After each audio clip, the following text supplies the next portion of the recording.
listening to the Post-Apocalyptic Media Podcast, your weekly post-apocalyptic news roundup.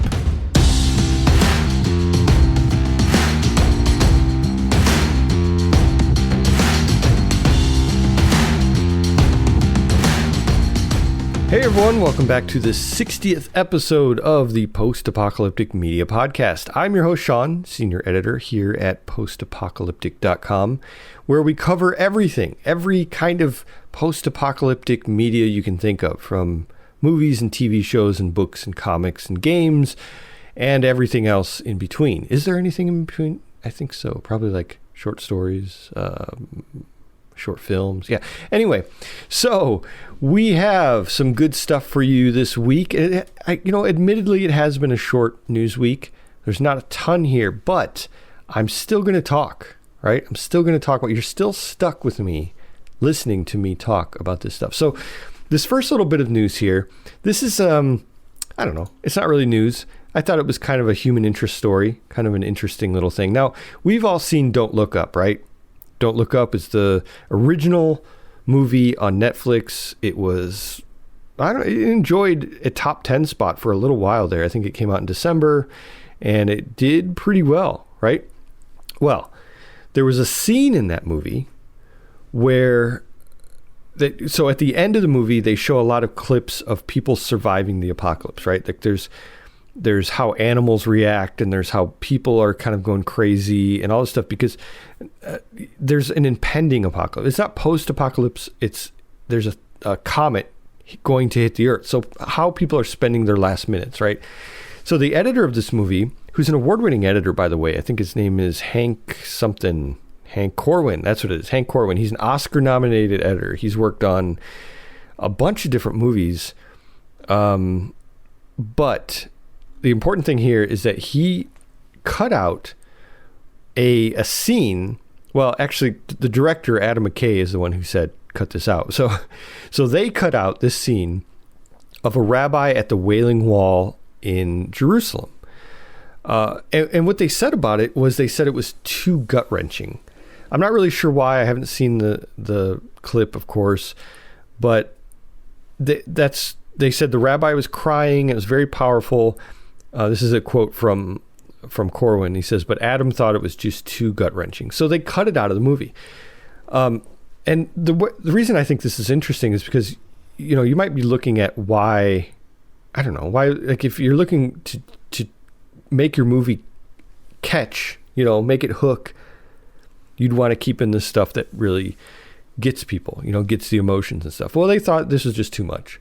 I don't know. I feel like at this point I'd like to see that clip just to, kind of judge for myself. But they also said they cut out a clip of a woman. You might remember at the end they show this woman. Her arm is dangling over a bed, and they say that it's kind of implied suicide, but they actually cut out the suicidal part. Like I guess they had it in there where she committed suicide, and they said, well, that's probably too much. Now that I can understand, I can understand cutting out that part, but they cut that out and they just left the part with her arm dangling over. And all the rest of that ending scene is pretty much, there's like a bear in a convenience store and there's animals going crazy. And a lot of this, Corwin said he actually got from stock footage. It's like real stuff. So that's interesting. It's interesting to see that there was, in addition to all this other stuff he got, including his own wedding video. Like Corwin apparently he got married in Vegas with an Elvis impersonator, and he included that in the shot, but then he made it look like there was a couple watching that, like they were going back and watching their old wedding videos, and that's how they wanted to spend their last days. Well, that's powerful. That's some good stuff. But he did it from his own wedding video. I think it's funny. So yeah, if you haven't seen the movie already, I can't recommend it enough. It's really good. But it's, again, not post-apocalyptic technically, it's like pre-apocalyptic leading up to the apocalypse. It's pretty good though. It's a good movie. All right. Next little bit of news here. We have, this isn't really news, but I think this is interesting. So we have the top 10 post-apocalyptic movies on Netflix right now, 2022 edition. Derek wrote this up a couple days ago, and I've been excited about this. What's funny is I use these guides that we write. We've written one for Amazon. I think we did one for Hulu, and we try to do them every year. And so this Netflix one especially is one that we try to keep track of. And I will use them myself. I'll go on Netflix and be like, what do I want to watch? What post-apoc movies have I not seen yet? So I'll go on our own site and check it out, and I'll be like, oh yeah, I haven't seen that one. So here's his list. This is his top 10. He has a list of top 10, his own top 10, and then he has at the end a complete list of 42 post-apoc movies on Netflix. That's how many he's counted up. So number 1, he has I Am Legend, great movie. That's the Will Smith one. 68% rating on Rotten Tomatoes. That's a little surprising. I would think it would do a little bit better. That came out in 2007. Book of Eli, that only has a 47% on Rotten Tomatoes. What is going on? Rotten Tomatoes is a little, it's not a slice of opinion from everyone. It's like the people who really want to complain kind of go on Rotten Tomatoes. So yeah, I thought that was a great movie. That's one of my best all-time favorites. Great movie. Terminator 2. Now, the thing about Terminator 2 is that it's only available on Netflix until February 28th. So you only have like 3.5 more weeks left to watch T2. That movie, man, I remember when that came out. I was in high school, 1991. that dates me a little bit, huh? 1991 that came out. Had like Guns N' Roses soundtrack and everything. And oh, wow. That is... Sheesh. So that has a 93% Rotten Tomato score. I don't know what that, but he has it as number 3. It's a good movie. It's just, it brings back a lot of, it just makes me think of high school. It's funny. Number 4, he has Bird Box, which is, that's a great movie. 64% on Rotten Tomatoes. What? Number 5, The Silence. Now this is actually his lowest rated Rotten Tomato rated, one on his list, on his top 10. The Silence is basically Netflix's version of A Quiet Place. Everybody has to keep quiet. They can't make any noise or else these creatures are going to come out from this cave. They're not aliens, but they're like these long dormant predatory creatures who live in caves. They're going to come out and kill people, right? Same thing as Quiet Place. I guess that's probably why it has such a low rating, but Derek really liked it. He put it as number 5. The Bad Batch, number 6. That is a good movie. He's the one who told me about that, and I remember seeing. I never knew it was post-apoc until he told me about it. But you flip through Netflix and they have the pictures on there, and I'm like, that doesn't look interesting, but it is. It's actually really, really good. It's a dark movie. It has Jason Momoa in it, Keanu Reeves, and Jim Carrey. Now, if you didn't know that was Jim Carrey, you might not recognize him. He plays it really great, like a drifter in the wasteland. And it kind of harkens back to his, what's that guy's name? Fire Marshal Bill character he did on Living Color back in the 90s. Yeah, it's great. It's a good movie. I really like it a lot. I would probably, if I was making this list, I'd put that a little higher up. But I didn't make the list. 46% on Rotten Tomatoes. Yikes. People don't have taste, I tell you. Number 7, I Am Mother.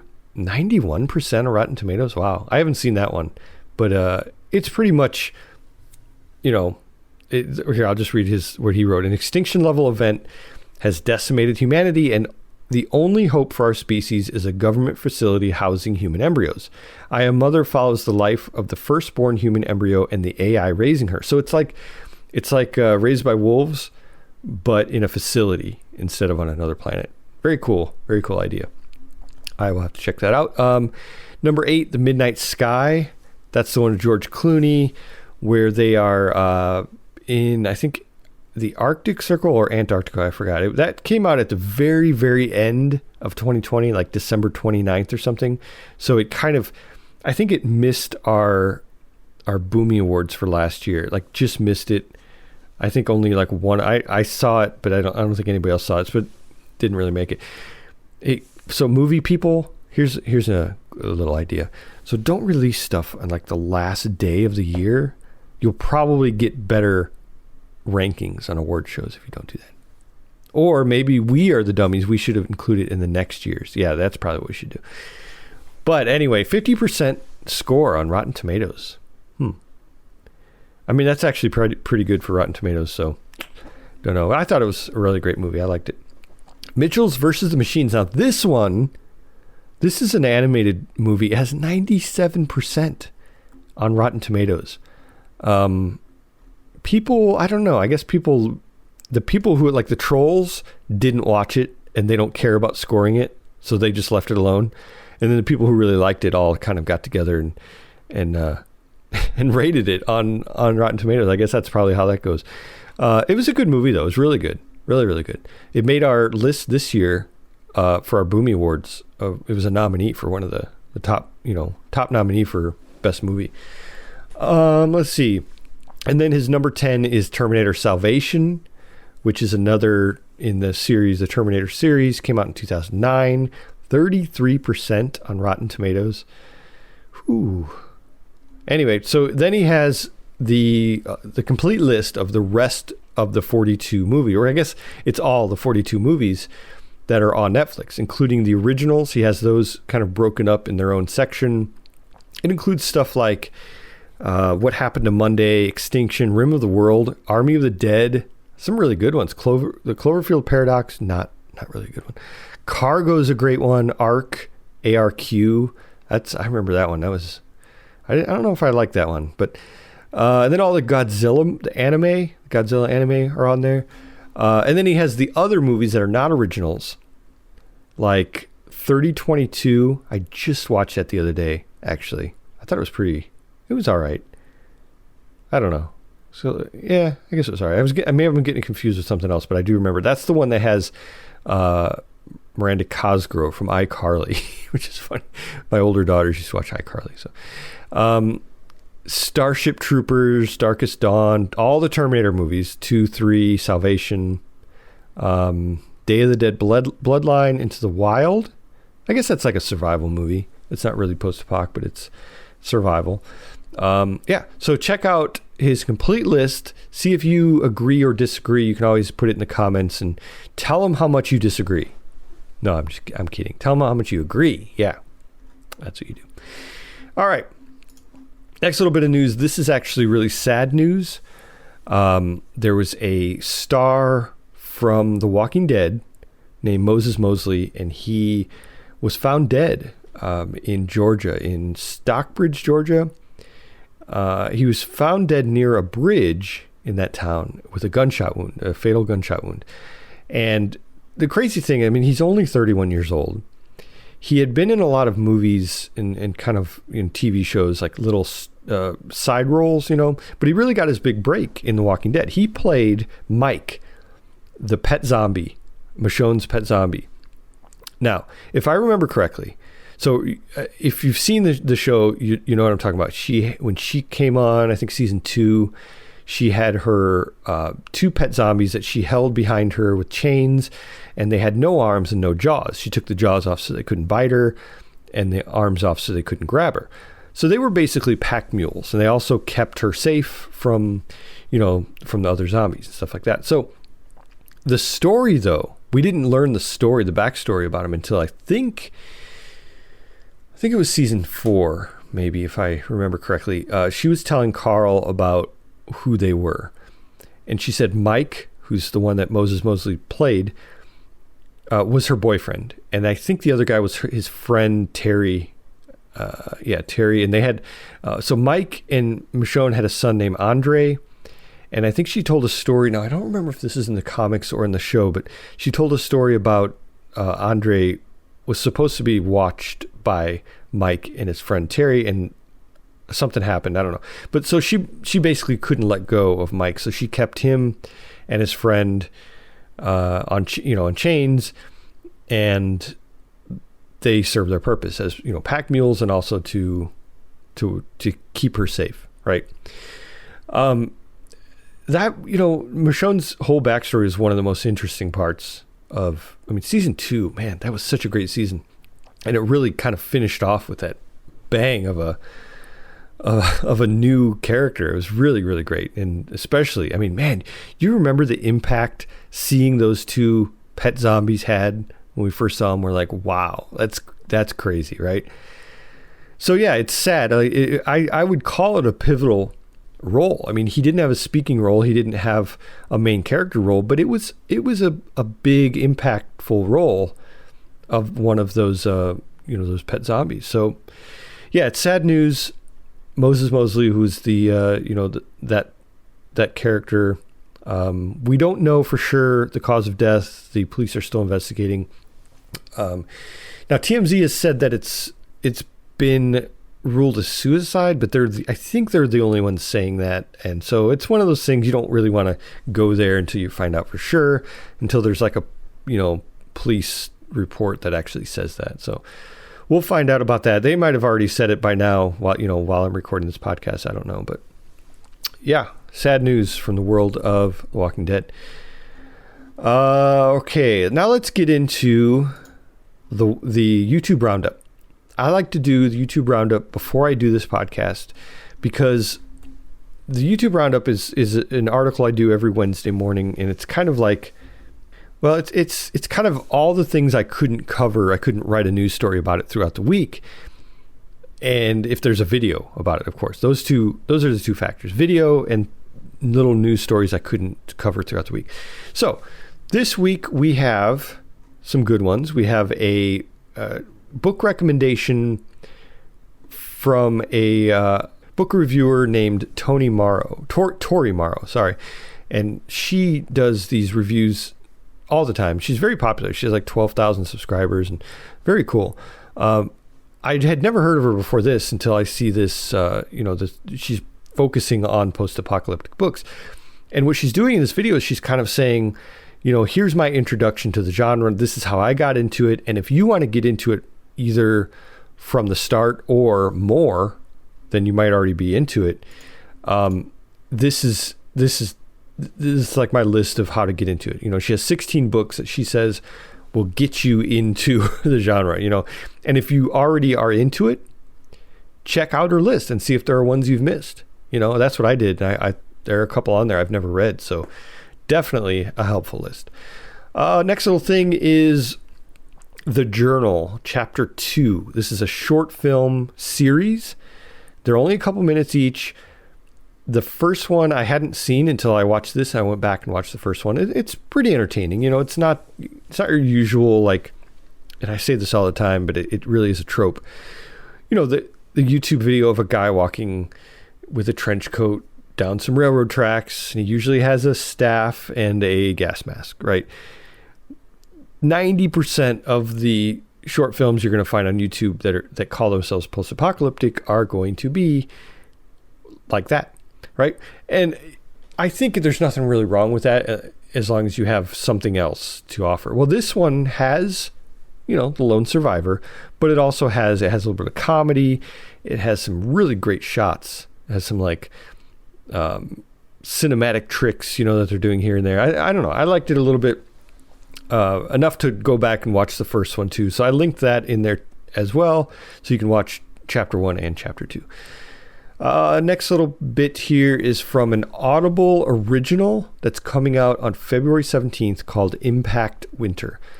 I was going to write a news story about this last week. I never got around to it, but I think it was IGN got an exclusive trailer that they released. Now, I think books and audiobooks need to have more trailers, right? We need to have more trailers for audiobooks. So that's what this is. It's basically getting us hyped up for this audiobook. Now, here's the story about Impact Winter. It's a comet hits Earth, right? And the ash and the debris cover the atmosphere and make it completely dark. So it's not only dark, it's also cold. That's why they call it Impact Winter, I guess. It's cold and dark. It's miserable, right? I can't think of anything more miserable than being cold, unless it was raining too. Oh, I hate rain. So if it was raining and snowing and just, that'd be the worst.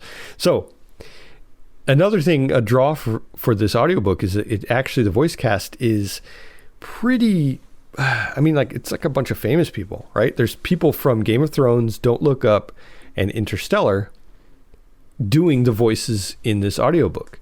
So I'm going to check it out. I'm trying to reach out and see if I can get a review copy, because it like I said, it releases on February 17th. I'd like to check it out before then and write up a little review on it. So fingers crossed. Everyone out there, cross your fingers and get this. What else? Oh, there's also in this YouTube roundup, there's an RC car, radio controlled car. It's a Ford F450, so it's like this big dually truck, and it's actually a big, I don't know what scale it is, but it's probably like a 1.5 feet, maybe 2 feet large radio control car. And so this guy decks it all out with like rusty metal, not real metal, but it's like he does some 3D printing of some panels, and he gets it all together and bolts it on this truck, and he gets these like little rusty chains. He puts them all over it. So he shows the techniques. He shows the painting techniques and kind of his thought process in getting this thing looking like a Mad Max vehicle. I think it's really cool. I'm a big fan. If you follow along the YouTube roundup, you know I'm a big fan of scale models. I like to feature when people do scale models, stuff like that. I'll put it on there. But this is pretty cool. The guy, he puts it all together and then he drives it around this little RC car. So if you're into that, check that out. Very, very cool. And the last little bit we have from the YouTube roundup is for the movie Last Survivors. Now, Last Survivors comes out this Friday. This is the movie that I talk about all the time. I'm excited for it because it seems to kind of fly under the radar. But just recently, like yesterday, everyone's talking about it now. All of a sudden, everyone's talking about it. This is the movie with Alicia Silverstone. Yeah, I know right now you're going, oh, yeah, that movie. Yeah.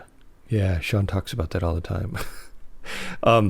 And it has a father and son who are living off-grid. They've survived 10 years in the apocalypse. And the father gets injured. The son has to go out to the real world, quote unquote, and find medicine for his dad, right? Save his life. The dad says, be careful. People out there are crazy. They're cray-cray in the membrane. And they are. I mean, that's just now anyway. There's no apocalypse, right? So he tells them, be careful out there. Don't trust anyone. Bring the gun. Shoot anyone you see. Just kill them. Just don't even try to talk to him. Well, he meets this woman who's Alicia Silverstone, and she's like just a calming presence in a world that has been very volatile for this kid so far. And so they actually kind of fall for each other, I guess. She looks like she might be, okay, I hope Alicia Silverstone isn't listening to this. She looks like she's a little older than him, and nothing wrong with that. But it's an interesting dynamic, and so they fall for each other. Then he goes back to his dad and he's like, hey, Dad, you weren't correct. There are actually kind people out there. Now, here's my take on this. I don't know if this is how it goes. I'm predicting, and this isn't like a far-fetched prediction. This is probably the way it's going to go. I'm predicting she's not actually a good person, that she's actually going to be probably some crazy person, and his dad's going to be like, I told you so. Always listen to dads. Dads are always right. That's going to be the moral of the whole movie. The dads are always right. That's going to be, yeah. They should make more movies like that. Anyway, February 4th, this Friday, Last Survivors. Probably, if it's coming out on theaters, I'm not going to see it. You know how I am. Theaters are bad. Pre-pandemic, hey, I was at the theater all the time, and now I'm like, man.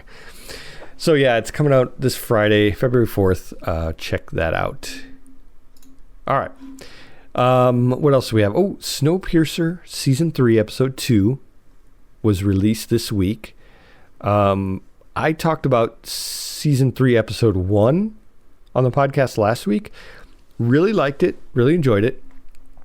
But your old pal Shawn here has let you down. I did not see this latest episode in time for this. I didn't see it. I totally missed it. So just don't fret. It's fine. Tina wrote up a recap and review of this episode. Now, the thing is, it has a lot of spoilers in her write-up, but she warns you. There's a line where it says spoilers below.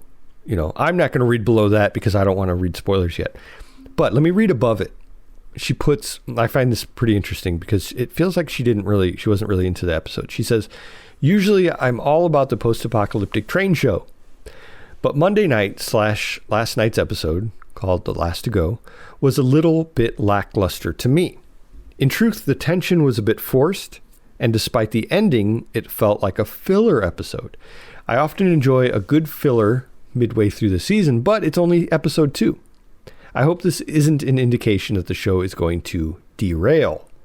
Some train humor there. Yeah, I mean, I could see that happening. I remember last season there was a lot of filler episodes where you're like, okay, all right, that was it. That was the end of the episode. So yeah, I can kind of see that happening, but it's interesting that they've already done it on episode 2. So we'll see. But again, I haven't seen it. I don't have anything to add, beyond that. But if you have seen it and you want to check out her thoughts, definitely check out her write-up on the site. All right, so next little bit here is Raised by Wolves. Season 2 is coming out on Thursday. Probably the day you hear this, it'll be out. You've heard me talk before about HBO Max, right? I love HBO Max. Funny thing about HBO Max, I missed Raised by Wolves season 1 when it first came out, which was like late 2020, fall 2020. I waited until the following year because then I got HBO Max for Dune when it came out. So I saw Dune, then I said, we still have HBO Max. Let's check something else out. So we checked out Raised by Wolves season 1, which I was told was incredible. Derek and Stephanie had been telling me that for, a year on the podcast, and they said you have to check it out. Well, I loved it. I absolutely loved it. It's such a great show. Well, then, HBO Max strings me along a little bit more because then they have Station 11. Well, I'll just hold out and I'll watch Station 11 through December and January. Loved it. Absolutely loved it. Great show. So then I still have HBO Max and I'm like, okay, now I'm going to save it. What's next? Oh, Raised by Wolves season 2. They're doing this to me. They're going to string me along a little bit longer. Yeah, it worked. It worked because now we have on Thursday, Raised by Wolves season 2. Now, this is going to be interesting. I saw the trailer. It looks like it has a lot of the same people in it, which is good. It has Mother in it, which, that's the star of the show right there. I'm excited to see it. I'm excited to see kind of where they go from how season 1 ended. Again, no spoilers, but if you've seen it, it looks like, if you've seen season 1 and you didn't see the trailer, I think it looks like you'll be pleasantly surprised with where they're going. But I'm excited to see where they go.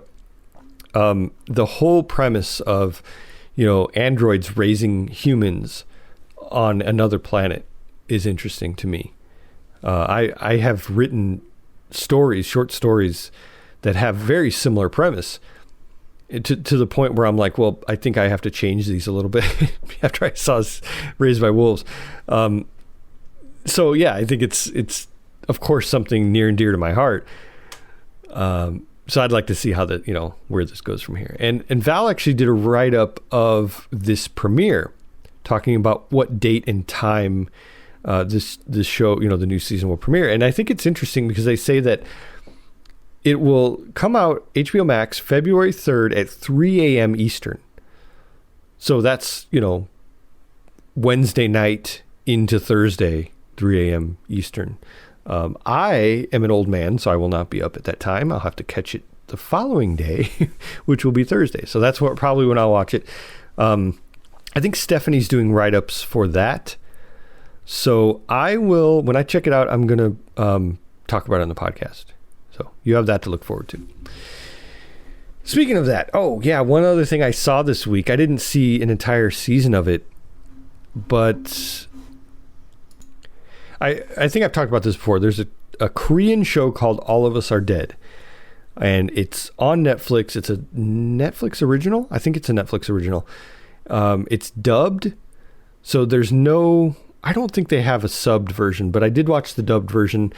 I really like it. And now you got to understand, I love South Korean horror movies and zombie movies. They're so cheesy. They're like they kind of harken back to 80s, the 80s American movies. And I find them interesting. It's not the best thing I've ever seen, but I just find them interesting. They're kind of, like a cheap thrill kind of a thing. So I watched the first episode of All of Us Are Dead. I really liked it. I would say I'm going to finish it up. I'll probably watch all the rest of them. The only thing is I can't watch it with my wife. She hates horror movies and blood and stuff. So I'll be watching those, and I'll, report back on the podcast about my thoughts on those. But so far, so good. If anyone out there has seen the entire season, no spoilers, but I'd like to know your impressions of it, if you've liked it or not. All right. Other than that, we have lots more Attack on Titan coverage on the site. If Stephanie's been just knocking it out of the park with every kind of, speculation and coverage, every kind of coverage article you can think of about Attack on Titan. Also, if you're really big into that, we have a room in our Discord. It's probably our most active room, which is our Attack on Titan room. So if you want to discuss the episodes, the anime with other people, now you can't, there is a rule where you can't discuss the manga, and so no spoilers on that. But if you want to discuss the anime, you can go in there and talk about that, or any other show, really. We need to get those other rooms just as active as the Attack on Titan room, right? So yeah, we have that. Lots more coverage. We have book reviews by Tina on the site, which are always great. She has a side channel called Sound and Fury Book Reviews. I'm a big fan. I always, I don't know. I love Tina's, like, the way she reviews these books, because she kind of approaches it the same way I would. She has kind of the same interest in these books, and she points out the same things. And I'm like, oh yeah, that's a good point. That makes me want to check out that book. Tina, of course, she's been on this podcast a few times, and she could be, semi-regular. You should make a comment and say more Tina, and we'll get her on the show more often, right? But anyway, so we have that on the site. And then, of course, we have upcoming stuff, which I've talked a lot about. Most of these. Raised by Wolves on Thursday. Dying Light 2 is coming out on Friday, in addition to Moonfall, which is the movie about the moon coming toward the earth. Again, pre-apocalyptic, but it counts. That's coming out on Friday. And then we have Last Survivors, which I already talked about, coming out on Friday. For the rest of the month, we have Horizon Forbidden West. It's coming out on the PS4 and PS5 on the 18th. Now, the funny thing is, I think a lot of people are worried about how it will look on the PS4, but there are a lot of videos out there that show it off, because it's actually still incredibly beautiful. You see the trailers and you're like, oh, well, that's the PS5 footage. I want to see what it looked like on a PS4. Well, people are doing that, so you can look that up. And then at the end of the month, we have The Walking Dead, Season 11, Part 2. The second part of Season 11, which is the final season. So, yeah, I'm excited for that. I mean, I'm excited to see what they do with it, but I'm not excited about it ending. What am I going to do after that, right? Actually, there's supposed to be a lot more stuff planned. They have the anthology, Tales from the Walking Dead. I still haven't watched Fear the Walking Dead. I can go back and watch that, right? So yeah, there's plenty of Walking Dead universe left after this, but it's still sad. Right, it's probably one of my favorite shows, I would say. Well, at least zombie shows, even post-apocalyptic. I would say it's up there. So yeah, we have all that to look forward to in February. Should be a great month. Lots to talk about, and I'm just excited you're all here listening to me ramble on about all this stuff, because this is just me talking about my favorite things, and I just pressed record. That's really the only difference. But again, thanks everyone for listening. Make sure you check out the website, where we have all of the stuff I've talked about. We have a calendar that shows all the upcoming events, movies, any kind of media, when it's coming. We have not only we have the podcast, we have the Apocalypse, which is a list of apocalypse like businesses and books and authors and stuff like that who have they kind of add their own thing in there, and we get that compiled together on our website. We have YouTube roundups, we have streaming guides, we have just a lot of stuff. We even have like a newsletter. like an email newsletter if you want to sign up for that. So lots of stuff on the site. Oh, and Discord too. Got to check us out on Discord. But again, appreciate everyone listening. And as always, make sure you stay alive out there and always be ready for the big one. Thanks, everyone. Bye-bye.